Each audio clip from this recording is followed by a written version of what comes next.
when you hurt something like your Achilles, you can't run. You physically can't run, but you also can't run from the things you need to deal with. And so I had to deal with some things that I hadn't really addressed in my life where I had been running from. This is episode number 34 with Sal Masekela.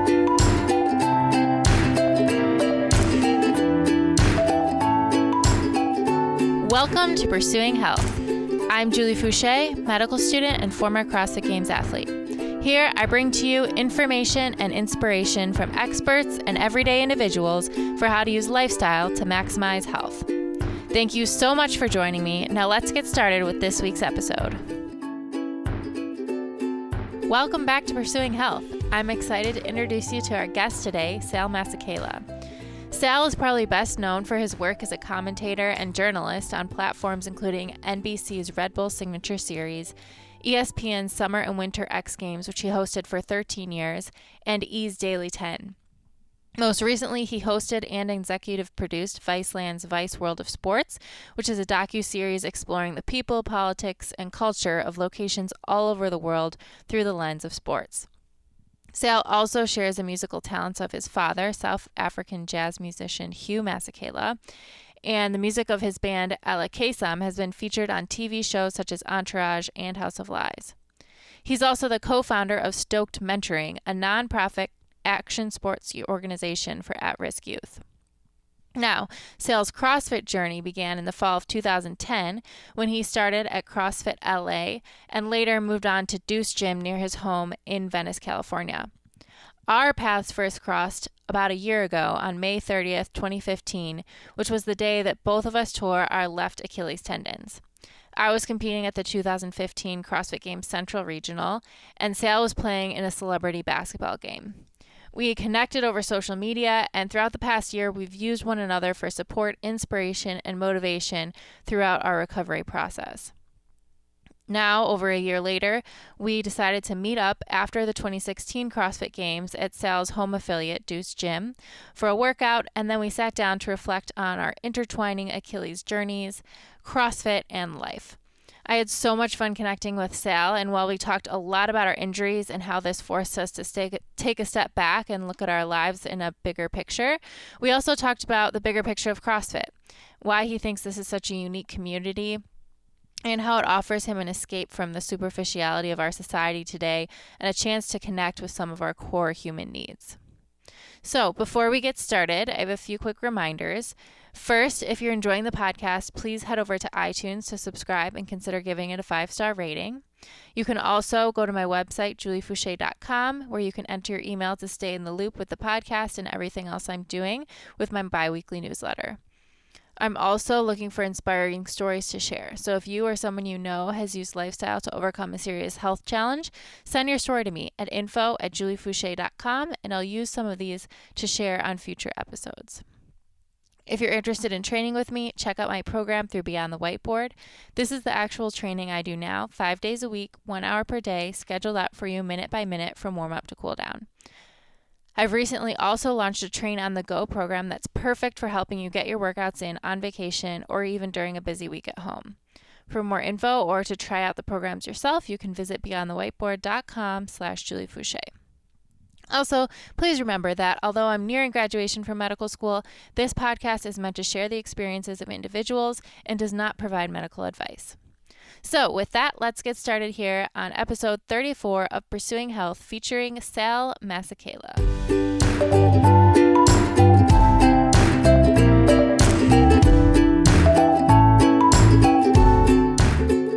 Well, I'm glad we finally made this happen. I know it only took us a year plus. a year and change, maybe a year and 4 months. Yes.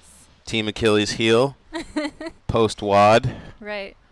So welcome back to Pursuing Health. I'm here with Sal Masekela, and so excited to finally sit down and talk to you and have you on the podcast. So me too. Thank you for taking the time. It's really an honor to be on the podcast. And when I got a text message from you after we weren't able to do it last year, I was very, very humbled to get the call. So we're united literally. We are for life. We are same.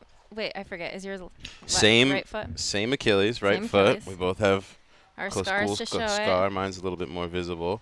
But yeah, same Achilles, same day. Yes. I tore mine, I'd say about 4 hours after you tore yours. That's so crazy. It's nuts. So crazy. I had just landed. I had landed from New York. I was working in a job, and flew home that morning, and I was playing in a charity basketball game. Mm-hmm. And I was watching the regionals on my laptop, literally getting dressed for the game, and I watched you get hurt. And I was like, oh, my God, this is crazy. And I kept watching the updates, and then I saw you do the workout in the boot, and I was like, this superhero. I sent you a note on Instagram, like, wishing you the best, grabbed my stuff, and went to the gym. And Logan and Lindsay, who own Deuce here, they came with me because there were like a couple people in the game that they wanted to see. It was like a celebrity charity game. Okay. And for some reason, a bunch of the guys from the Clippers and the Lakers were coaching, and they were like, Masekela, you're starting. I was like, no, I just got off a plane. I'm not starting. Not ready? I'm not ready. And I thought I'd warmed up pretty good. And literally 15 minutes after they blew the whistle, Wow. I heard the gunshot. And did you instantly know that's what you did? No, I didn't instantly know. Like I don't know about you, but for me, it was. I heard the pow, and it was such a foreign sound that I immediately started looking around. And I think I saw you kind of do the same. Did you? So what I felt was it felt like someone dropped something on the back of my leg, and I turned around immediately to see. Okay, what was that? Somehow did some other girl's barbell jump over into my lane or something, and there was nothing there. And so I was very confused. Yeah, for me, I thought maybe someone had tripped me. Okay. But it was so loud that I was like, well, couldn't have been what it was. Right. Maybe something happened to someone else. Yeah. And I did a quick scan of the room. There was like 2,000 people in the gym. Wow. And then the next thing I knew, I was on one knee, and I was confused. I was like, why am I on one knee? Why does my leg not work? Why does this one feel weird? And then someone actually heard it. Wow. Who was playing defense next to me, and they're like, don't move, don't move, don't move. I think you did your Achilles, dog. Oh, no. And then immediately I knew, and I looked over at Logan and Lindsay. I looked up at them, and I was like, my Achilles. And they thought I was saying my knee, my knee. And then literally as I was getting carried off the court, I immediately thought of you. Wow. And then I was just like, what is going on? That's weird. Yeah, and that's how we met without meeting. Yep, and I think maybe it was Twitter or Instagram or something that I saw your post. And actually, I think when I saw your name, the first thing I thought of was growing up watching MTV. And I was like, hey, that's that guy from MTV. No way. Yeah. That is crazy. Yeah. And it was great to to hear your story and then to kind of share what we were going through along the way with our recovery. Well, it meant the world to even when you reached out to me. I mean, I can't tell you what that meant. Like, it was because it's one of those injuries where everyone can show you all the love in the world that they want to, and can be as supportive as they can, but you don't know what it's like. It's different than broken bones. I've done other things, but I don't know. There's just something about what your Achilles is responsible for in weight bearing, in just moving you forward. And then I think symbolically, just it kind of, for me, it dipped into a much deeper place with who I am as a person. And I found myself at the type of crossroads that I hadn't really been at yet. So when you get a reach out from somebody who's like, oh, I'm in it. Yeah. It meant a lot. I think that it helped me a lot too. And I think that it's been cool too to see the other people reach out over the course of the past year who are going through the same thing. Yeah. And draw inspiration. And, the hashtag you started, Achilles heel, and now I go back and look and there's thousands of people tagging how crazy it. Is that? Crazy. And they'll send me notes and they'll be like, hey, watching you and Julie communicate and recover and go through that, and the Achilles heel, when it happened to me, it inspired me, or I showed it to my son or someone else, maybe people who didn't have the same injury. Right, but just any injury in general or some sort of setback. Yeah, it was crazy to see that you could have that kind of effect. And I think it was definitely one of the things that kept me focused in the recovery, because Yeah. there's plenty of times when you just Oh yeah. you're like, you know what, I could just be average from Right. here.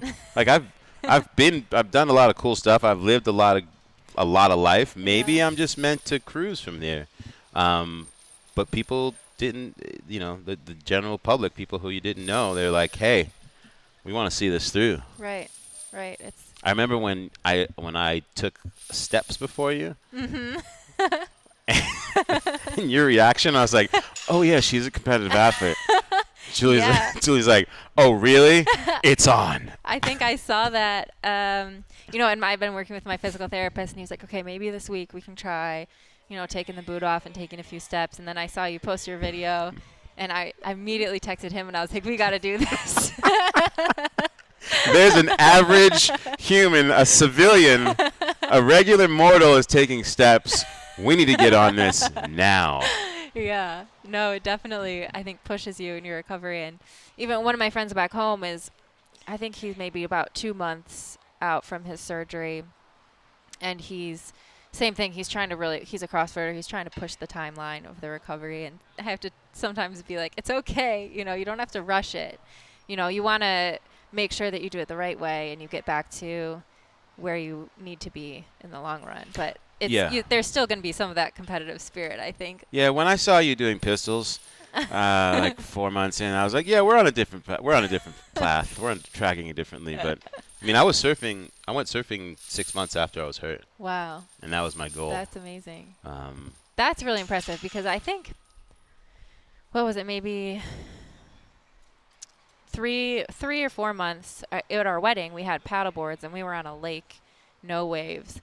And I think it was 3 or 4 months out. And I remember that being a little challenging just to balance, because I still didn't feel like I really had, my full balance back. And there's also that confidence. Yeah. Of just feeling like, is it going to go again? Is it stronger? Right. Yeah. Right. I rode and my then worrying skateboard. about the other one. Yes. It definitely motivated me to be more diligent about trying to protect the other one. I am Johnny Achilles prevention. I'm walking around here on my heels and screwing in my feet and raising my arches and walking on my toes. People are like, what are you doing?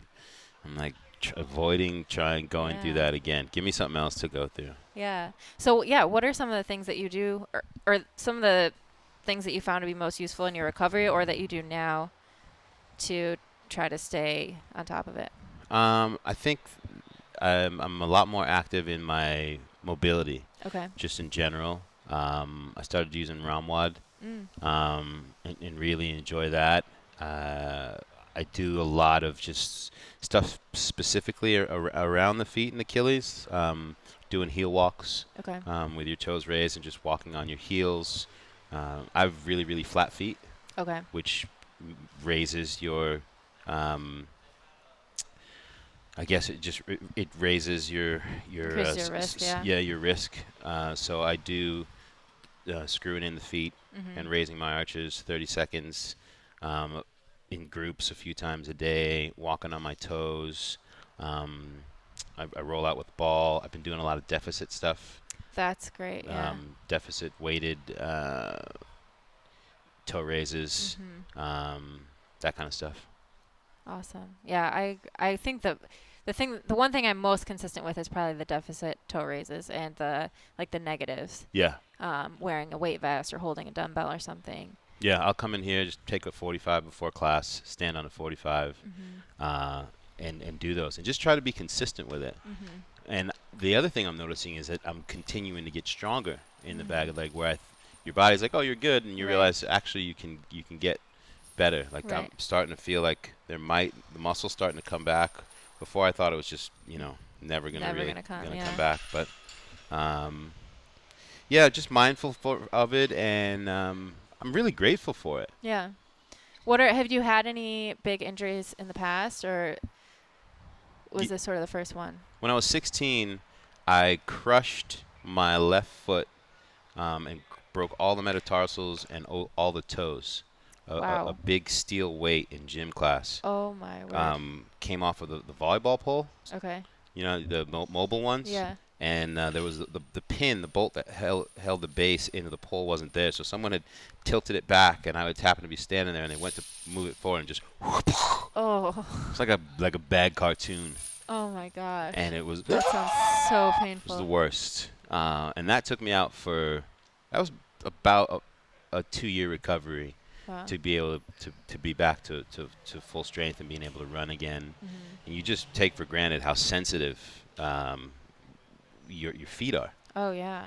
My big toe still doesn't bend. I have a couple of toes in that foot that are just raised that don't hit the ground. Wow. I'm special. Very unique. So that was my worst injury. And then through snowboarding and skateboarding and surfing, I've had clavicle, bruised some ribs, and compressed a vertebrae, broke my coccyx. Wow. But those are all ones that you're like, how do you do that? You jump, you overshoot a jump snowboarding, and miss the landing and land flat to your tailbone. And you break your coccyx, and then you don't have insurance, so you just muscle through it because you figure, well, everything's still working. And then you go get an X-ray a couple of years later when you do have insurance, and they're like, so this bone right here? Yeah, that was that was broken. When did you break that? I literally said to the doctor, I was like, oh, that's what happened. I was wondering Makes so much sense now. what that was all about. So yeah, I've had those kind of things that you just choose to play through. Right. This was the first thing that ever was like, you do not get to pass go. No. You have to stop and look at your entire life. Yeah. And I think more than the physical end of things, that's what I'm most grateful for about it. Is that it forced me to dig into my life, and maybe I think I was going too fast. And it forced me to have to really just consider who I am and what my life's about. Wow. Can you talk more about that? Kind of the process that you went through? Yeah, I mean, in the beginning, I'm single. So when you're in the beginning, you have all of your friends that are there for you, and they're coming around, and you have that support, and people are coming up, and they're picking you up, and you're taking you to the gym. This place, Deuce, is literally like, this is my family. There are people in this gym that are as close to me as my blood. Yeah. And you really see who counts in your life when something like this happens. Right. Because there can be plenty of people who are like, oh, I heard what happened, and get well from afar. See you later. And then there's the people who show up and continue to show up. And that was a big lesson for me. Because it allowed me to sort out my friends and my acquaintances in a very solid way, and not. I think sometimes I give too much energy trying to make everybody happy. Right. I'm a dynamic person. I enjoy being around everybody. I love the journey of getting to interact, but sometimes I can lose the plot of like what's really important, who's really important. And so that was one thing. And then the other thing was just like taking time for myself. When you hurt something like your Achilles, you can't run. You physically can't run. Right. But you also can't run from the things you need to deal with. You can't like, oh, I'm just gonna go do this instead. Right. Can't just choose to procrastinate. And so I had to deal with some things that I hadn't really addressed in my life, where I had been running from. I got out of a relationship that I was in for like 6.5 years. Went through some really tremendous heartbreak. Felt myself like I was at a real crossroads, but I hadn't really dealt with it, like the hows and whys, and just processed and allowed myself to grieve and open myself up to a future. Right. And this definitely forced me to deal with it. Wow, that's really cool. It is so cool. It's always sort of devastating to have these setbacks or these things that seem so terrible. But it's true. I think oftentimes we grow a lot more from them than if we had just been continuing on. Or sometimes I think, I didn't want my CrossFit Games career to end in an injury, but I got to experience the CrossFit community in a way that I never, ever would have had this not happened. And so a lot of times I think it is just sort of a blessing in disguise, and you learn so much from having to overcome challenges like this. Oh, 100%. I mean, Logan Galbraith, who owns the gym, he was there. Him and Lindsay, they were there for me when I got hurt. When I had my surgery at 5 in the morning, and my brother had to work and couldn't take me to surgery. Logan was at my house at 4:45. Wow. Came with me to surgery, sat with me at surgery, and took me home. And then his girlfriend and other people from the gym were there with like food and everything, and no one left me for 4 or 5 days. Like, my family came around, but like everyone from here, that was my trauma center in my house. That's amazing. And it was wild. It was one of those things where when I first started doing this, I did it because I realized that I was grossly out of shape. I ran the New York Marathon in 2009 for charity. Okay. I gotta stop doing stuff for charity, Julie. Very impressive. And for my foundation, I have a foundation called Stoked. Okay. It's a mentoring organization for at-risk kids in New York and LA. Okay. We partner young kids with adult mentors and give them an opportunity to look at the long game of their life. And we do it through skateboarding, snowboarding, surfing, after-school programs. We're starting to expose them a little bit to CrossFit, but really just giving them the building blocks of falling down and getting back up,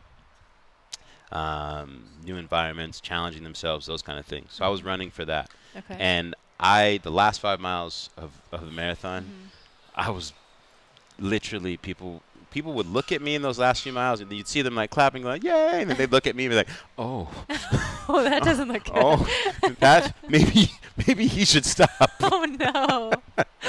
Wow. It was really bad.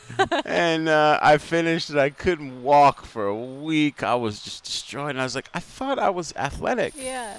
And I realized that all I had been doing was surfing and snowboarding, and I was good in those modes, but my fitness had decreased, and I was going downhill. And so that's how I discovered CrossFit. As downhill as you can be while you're running a marathon. Yeah, while you're running a marathon.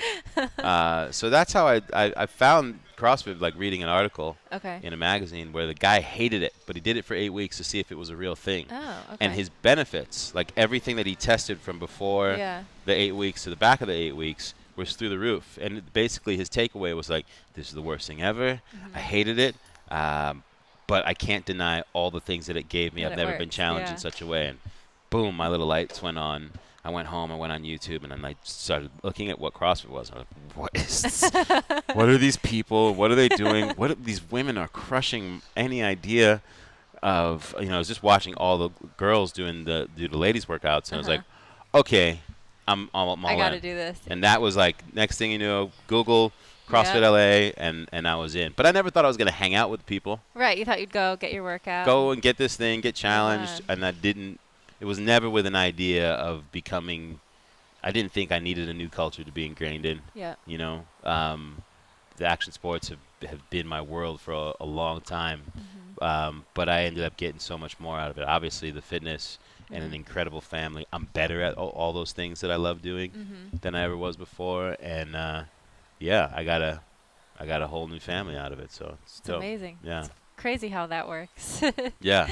And how long have you been at Deuce? I've been at Deuce for 2.5 years. I was at CFLA with Andy Petranek. Okay. And Kenny Kane for 3.5 years. And Logan, Danny, and Lindsay were coaches there, and Embo. Okay. Emily, who taught today. Yep. They left to start Deuce 2.5 years ago. And that was a tough one. Yeah. Because it was family. That's your family. It's like your family just there's a divorce. Right. You know? Right. It's like which side are you gonna pick? Who am I gonna go live with, mom or dad? It's true. It's literally what it was. And so I chose to stay with dad because Kenny was like my mentor. Okay. But Danny and Logan were, Logan especially was like one of my best friends. Yeah. So it was really, That's it was hard. like, oh. So we stayed friends, and then I moved around the corner. So now I'm riding my bike every day. I'm coming over here. I'm hanging out in the yard, and your friend. And there was a different energy here, because we have this inside-outside yard. it was a little bit more chill, and it just felt like my speed. And also, it's your friends that you're hanging out with all the time. Right. And then this is a funny story. Logan and Lindsay decided to come with me on my Fiji surf trip Okay. 2 Novembers ago. Are they big surfers too? No, No. but this island that we go to called Tavarua Uh-huh. in Fiji is a heart-shaped island, literally shaped like a heart, Wow. and you can walk around it in 15 minutes. And if you ever want to just No way. completely unplug from the universe, it is what it is. So I go on this trip with a professional surfer named Kelly Slater Okay. and a bunch of our friends, and we had 2 slots, and they had met. Lindsay had actually helped Kelly during his run in the World Championship of Surfing. I was like, hey, he was having some shoulder issues right before the pipeline contest. I come through. I want you to meet Lindsay. Mm-hmm. Long story short, she helped him get right. He killed it at pipeline. Everyone became friends. He's like, you should invite them. Yeah. They came. They had their Wow. minds blown. Logan Yeah. learned how to surf. It was just the best trip ever. That's so cool. So we're sitting there watching the sunset, having fruity drinks on this beautiful island, like giving so much thanks for being alive and our friendship. And I finally just looked at it, and I'll never forget. We were a little bit buzzed. I was like, guys, I think I'm gonna come to join the gym when I come. I don't know why I'm not over there. I need. And literally, they literally just went, yay! And then we literally had a big hug, and there were some actual tears, like, I love you, no, I love you, and you're my family. And that was it. Now you're here. Now I'm here. Oh, that's amazing. Yeah, pretty funny story. It's so cool how this becomes your family. It really is.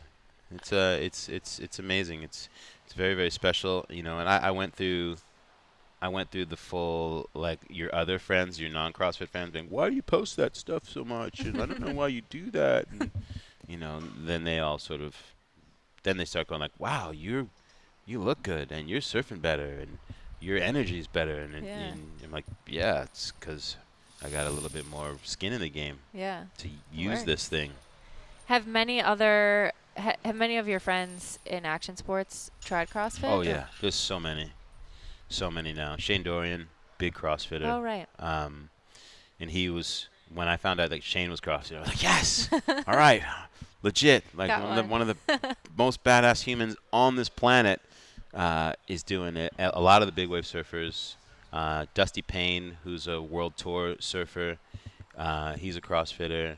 It really changed his whole dynamic. He made a big run a year and a half ago where he requalified he won the Triple Crown in Hawaii, which is a very difficult feat, and he just looked different. And all the commentators were talking about, like, look at this guy. I mean, he doesn't look like these other guys. He looks like an athlete, and he's surfing with just more dynamic power. And they just kept saying, like, clearly that CrossFit thing. I was like, clearly that CrossFit it thing. Works, yeah. But yeah, there's a lot of BMX riders now. Okay. TJ Lavin, who's a famous BMX guy, and he hosts like that bunch of that Road Rules kind of stuff on MTV. He built a box at his house in Vegas. He's always hitting me up. Now all the action sports guys hit me up. Yeah. They're blowing up my DMs like, yo, let's get it in, like, if you're in my town. So it's cool to see the way it's affected the action sports community for sure. That's very cool. It's very cool to see it permeate into other sports communities like that. Yeah, I heard Landon Donovan was at the games yesterday, or I not even heard. I saw, like, Rogue put up something, and he was there. I mean, that's the first thing that people who I haven't seen in a long time come up to me and they say, like, I see what you're doing. Yeah. Like, should I do that stuff? Like, it's funny to get people's reaction. Like, I saw you doing some crazy stuff the other day, right, and now I'm looking at you. Maybe I should do that stuff too. And if I who I'm not a professional anything, I'm a guy who likes to talk a lot and somehow figured out a way to make a living out of it. If people can feel motivated by me who are pro athletes, that feels pretty good. That's pretty awesome. That's very cool. What do you think it is about CrossFit or about these affiliates that allows people to make such close friendships and connections? I think it's accountability. I don't think that we, in general, as a society, really function in spaces and places where we have to be accountable. You know, we're able to pretend a lot. You know, we can put on nice clothes, we can put ourselves in the right car, we can get the right haircut, we can have the right job, we can have the right associates, and we can pretend and hide in groups, you know, and not have to really interact at a true tribal, accountable, carnal level. Mm-hmm. And that's what I think is different for me about CrossFit. I don't care who you are. When I Mm-hmm. come into this yard, no one cares that they whatever I've done on television or any of that. Right. It's like, are you here to bring it or not? If anything, they're looking to see if I'm, you know, bro repping, Yeah. Are you you just gonna be know, slacking or off? taking Yeah. taking numbers off or anything. Um, and you don't, yeah, you're not thinking about anything else from your outside once Mm-hmm. you're in here. And it doesn't matter who you are. We have ex-cons, policemen, you know, we have moms, dads, we've got people who have gone, you know, who are in recovery. Mm-hmm. We got everybody in here, and no one cares. Right. And everybody has the same goal and is there to like pick up the next person when they're down. And there's just you don't get a lot of that in real life. If anything in society, it's like, sorry, bro, I'd give you a hand, but what's that going to do to me? Right. And that's I think this community awakens something at the core level of who we are as beings. You can call it what you want. Some people say it's evolutionary, whatever. Mm-hmm. But I think it awakens something at our core that we're really missing in general in society. Mm-hmm. You know, we live. It's a weird time where no one's even willing to have a conversation with you if you don't think exactly the way I do. Like, Right. oh, you don't think exactly how I do? Sorry. We can't be friends. We can't even I can't even share the same air with you. Right.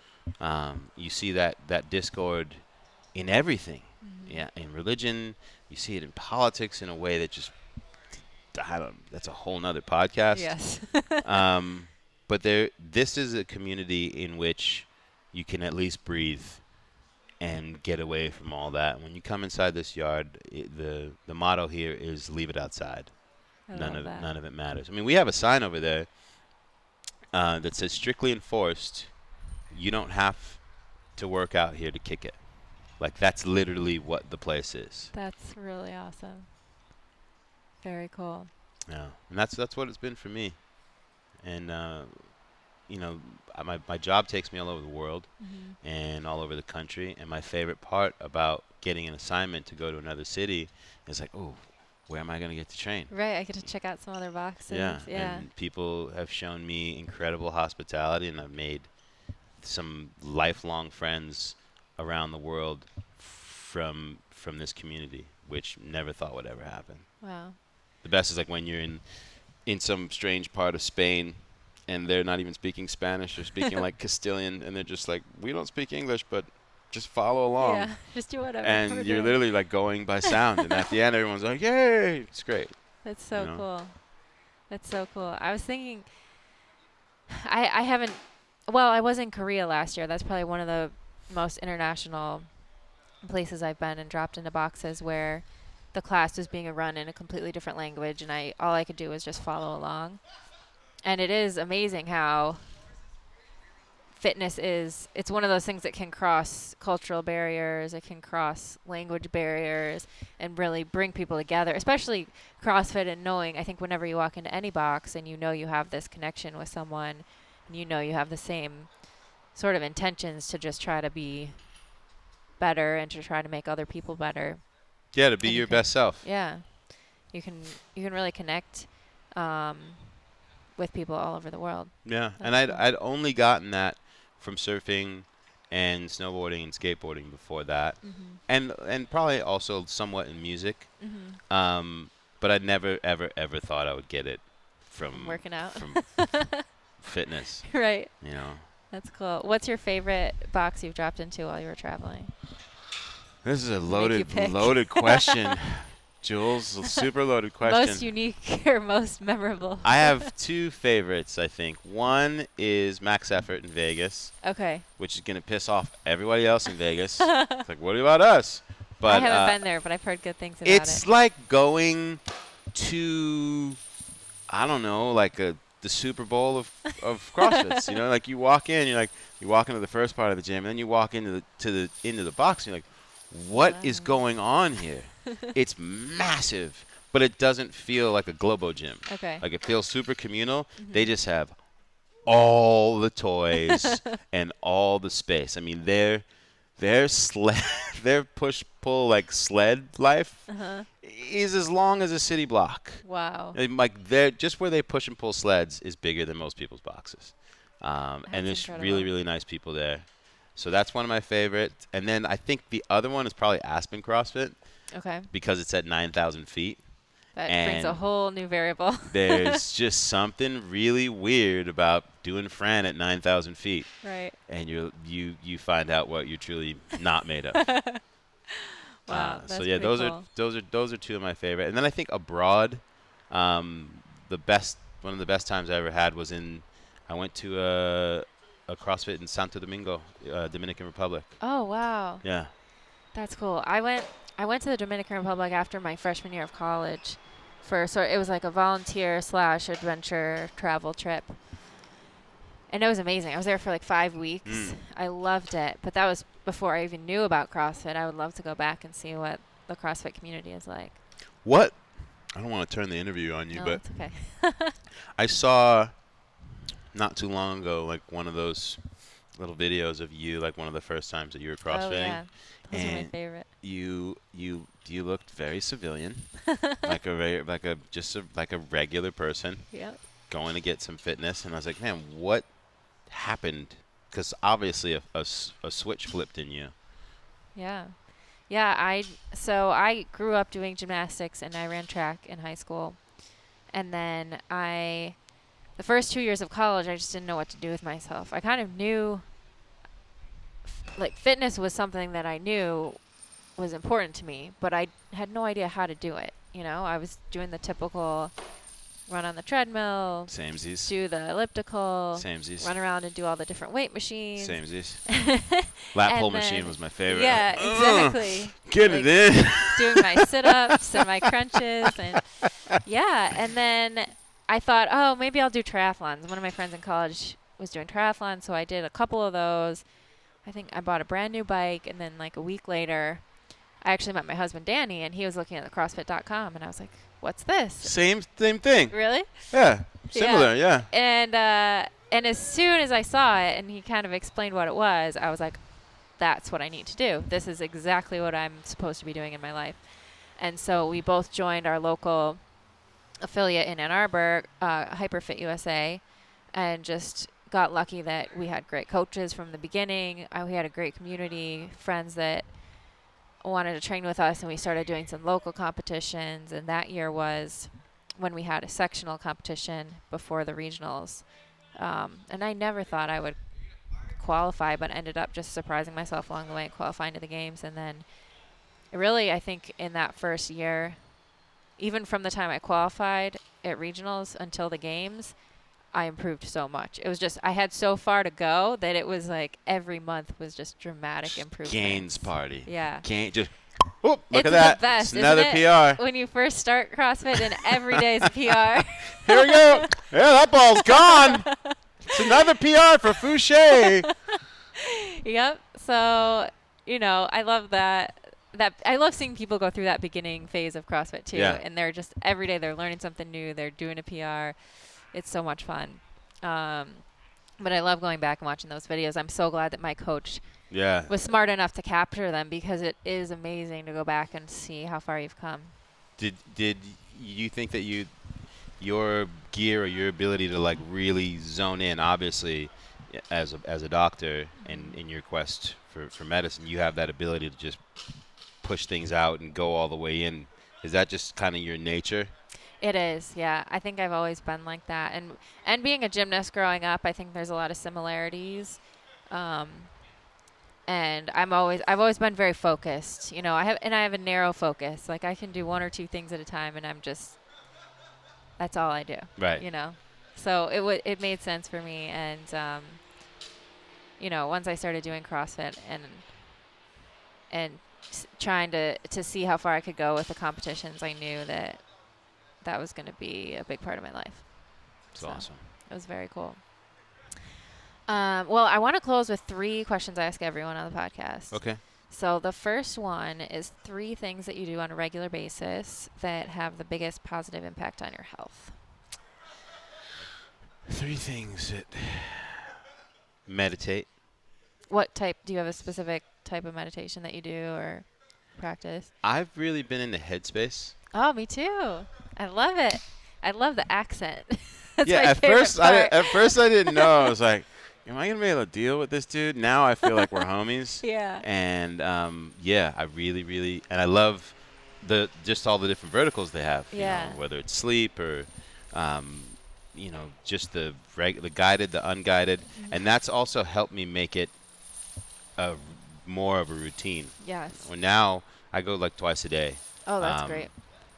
In the morning, I like to do 10 or 20 minutes, and at night, I like to go to sleep to the sleep meditation. Where you I love it. in the end, where you start counting back from 9:99, and you never make it to like 9:50. Next thing you know, it's the morning. Yeah, and I sleep a lot better, and I feel like it helps me to set just a generally better intention for my day. Mm-hmm. So that's one of the things. Laugh.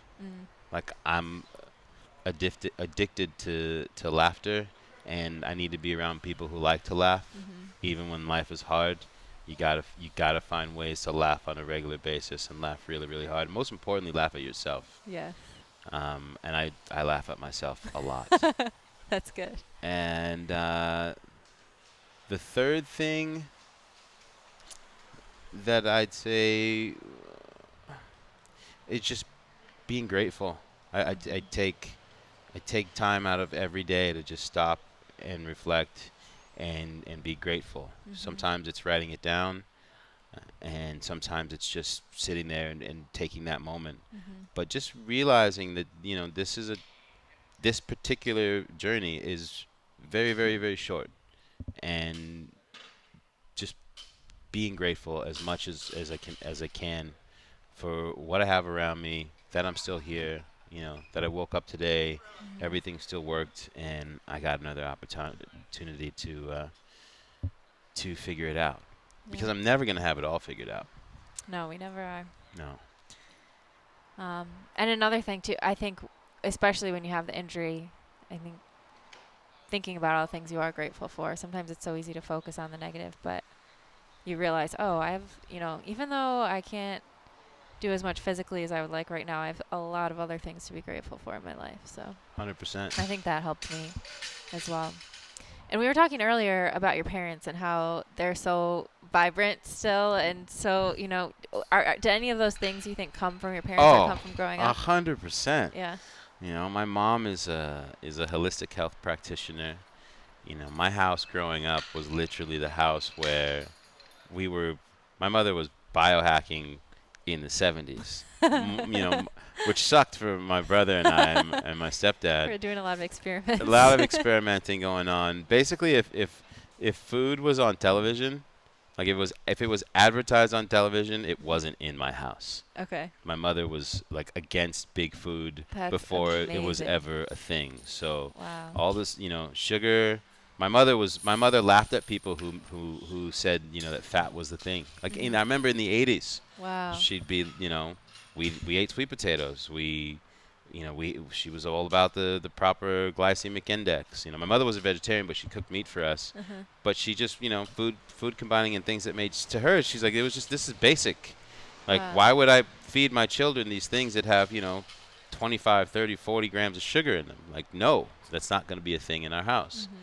And, you know, it sucked at lunchtime when, you know, you open up your bag and you've got a peanut butter and honey sandwich with some banana on it. All your friends are eating some like sprouted Twinkies, grains. Yeah, and they got Lunchables. ding dongs, Yeah. Lunchables. I'd be like, can I barter my granola bar? No, it wasn't the thing. We have wheat germ and yogurt and some raisins if I was lucky. Yes. But I That tell sounds like what my grandma makes. We'd have cream of wheat germ, yeah. and raisins. And my mother was always trying to figure it out, and she always was like, she was always concerned. She wanted us to be the best, and I think she taught us to appreciate food and that it was fuel from a very young age. And so I'm grateful. You okay out there, Danny? God, He's still working out. you still working out. Yep. You that's a lot. See the pressure you put on your poor I know. fiance? I know. I mean, husband? He's like, I got to do more fitness.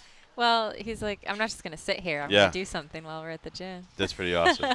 So I definitely, from my mom, that awareness to how you live was a big thing. And then my dad gave me the spirit to travel and to not be limited to the community around me, but to see the world as a community. And my father taught me from a very young age that race was a construct that other people made up to try and move forward their agendas, but that it wasn't a real thing in our world. To be proud of who I was and to let no one take that away from me, despite the history of this country, but not to walk around with it, acknowledging it to give other people power. And so I think that mindset and having that from a very young age definitely gave me the power to be like, I can do whatever I want and move through whatever part of society I want to, whether or not you say it's for me or not. Like, I'm going for it. And I don't think I ever would have become a surfer or a snowboarder when my mom and stepdad moved to California if I didn't have that mindset from my dad, because there were no black kids at the beach surfing, and kids would say to me like, what are you doing? Like, you guys don't even swim. What do you mean you're gonna learn how to surf? That was a real thing. And so I'm always very grateful to my dad for that, and just for that ability to appreciate everybody for who they are, whether or not we think in the exact same way or not. And it seems weird now, like the world is in a way where everyone now suddenly wants to go backwards and just be set in their own boxes, which I don't think does anything for us, but we'll see what we're made of. Yes. We're at a time where we're I think gonna find out what we're made of as a society. Yes.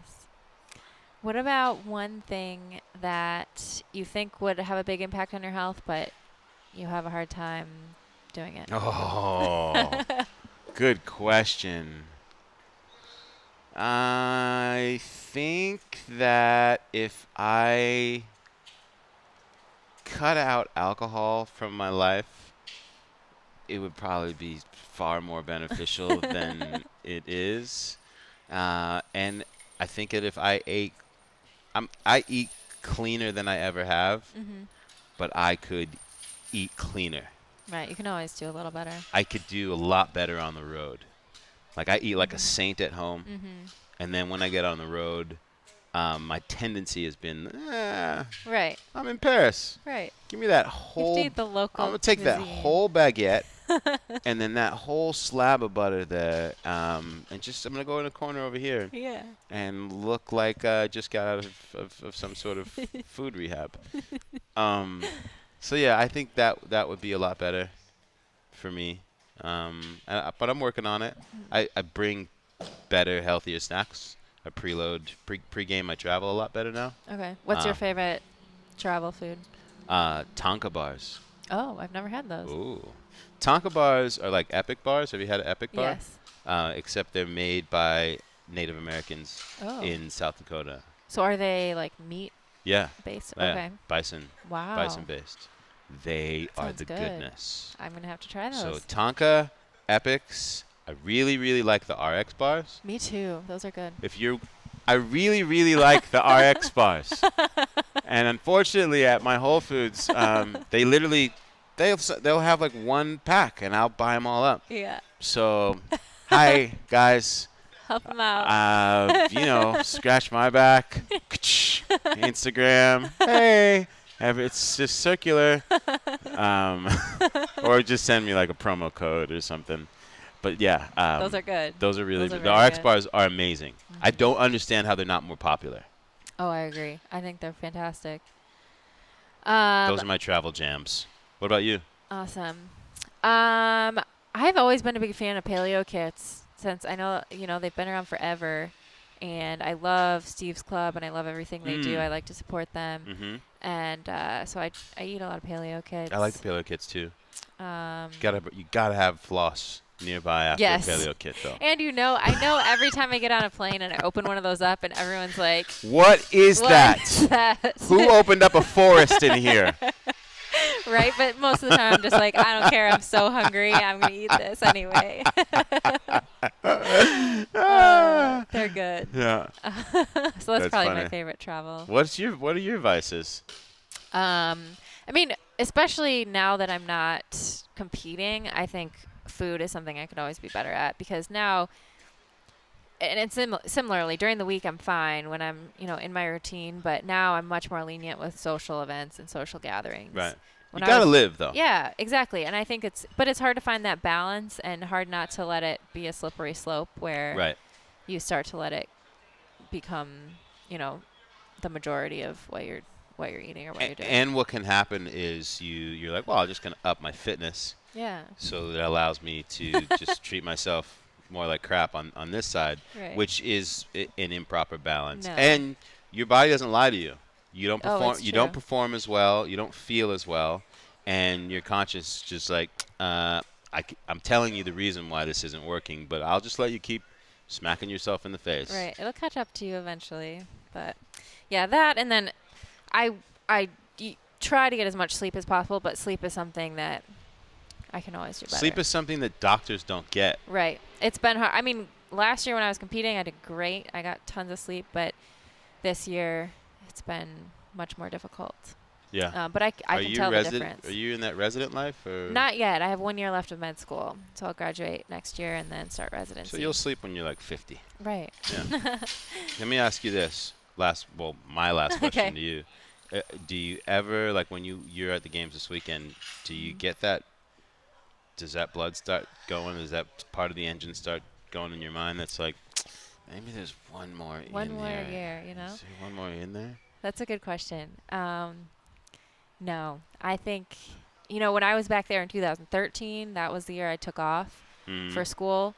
I definitely had that feeling, and I knew I wanted to be back there. But this year, I miss it, and I would love to have that feeling again, and to be there and to feel like you've been training all year and you're so prepared and you're just at the peak of your fitness. But this year I feel very content with where I'm at, and I love everything else I'm doing in my life, and I would never want to give that up in order to be Let me back translate at that. That was a lot of fitness. And yeah, that looked like hell. It was. I very cool to respect that. I really respect that. It's cool. It's cool to see the way you've stayed engaged with the community. And then I saw you the other day. You somehow found a window to have this train with Julie. Yeah, that's been probably the best for me in terms of accountability and for my own training this year, because Danny and I have been doing this training program, and I knew I was going to be busy with school, but I wanted to commit to 5 days a week working out. And so we write this programming, and we have people all over the world following it, and it makes, So I can't rad. skip it because I know Yeah. these other people are counting on me. I saw you guys like on patios of hotels. Yeah. In all these places. And I think that, listen, it makes you even more someone that people can identify with even more, because now you're just like us. Now I'm just trying to get my fitness Like, in, you just trying gotta, to live a healthier life. Your cape is on the wall, the jersey's retired, but you're living the lifestyle. And most people who retire from a sport, when they retire from a sport competitively, They're done. Yeah. I'm done. No, that's the beautiful thing about CrossFit is, it might look different, but you're going to do it for the rest of your life. It's awesome. That's Well, cool. you continue to inspire me. Oh, thank you. Yeah, Thank you. definitely. When I saw that, I was like, come on, Julie. No, it's been very cool to be a part of the community in a different way this year. That's rad. Last question is, what does a healthy life look like to you? What does a healthy life look like to me? A healthy life, to me, looks like happiness. You know, it looks like being able to wake up in the daytime and look at yourself in the mirror and be happy with who you are. You know, and and I think the balance of what that is fluctuates in different parts of your life. You know, it's where's your spiritual energy, where's your physical, emotional energy. You know, there's the different levels, I think, that level that off. Where are your relationships? But being able to constantly be putting, you know, messing with the ratios in a way that you're happy and you're excited about being alive. That's what it looks like to me.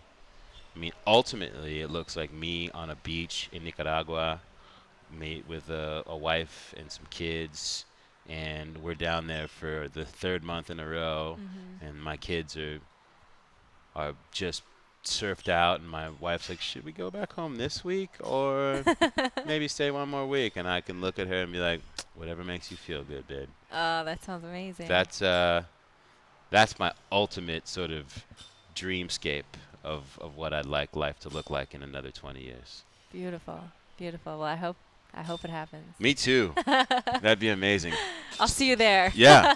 If I got these RX bars, you know, you never know. It could be the turning point. Right. Awesome. Well, thank you so much for taking the time. Thank you. Thank you for for completely kicking my behind in the fitness today. Well, thank you for inviting me. I'm just stoked that we finally got to train together. Me too. And we actually got to, you know, we're covered. We're doing regular workouts. Yeah. We're not doing hobbling around, doing stuff with our boots on. It was really fun. Day. Really fun. As there was a moment there, I was like, wow, us a year ago were in a different conversation. Yes. Yeah. Thank you. Yeah, thank you. Thank you so much for tuning into this episode. I'm always blown away by the amazing individuals I meet through CrossFit, and Sal was certainly one of them. Hopefully you're able to take something away from our shared injury experience, as well as the support we've each found from our CrossFit families. To make sure you never miss an episode and to receive exclusive content from me, head to my website, juliefoucher.com, where you can subscribe to my email list. Also, don't forget to share your stories. If you or someone you know has used lifestyle to overcome a serious health challenge, please email me at info@juliefoucher.com. I'll choose some of these inspiring stories to share here on the podcast in future episodes. If you like what you hear, don't forget to subscribe and consider giving the podcast a 5-star rating on iTunes. Also, don't forget you can train with me by visiting beyondthewhiteboard.com/juliefoucher. I always love hearing your feedback, so please leave comments under this post on my website, juliefoucher.com, and share your thoughts on social media with the hashtag JFHealth. Thank you again so much for listening, and I'll catch you next time on Pursuing Health.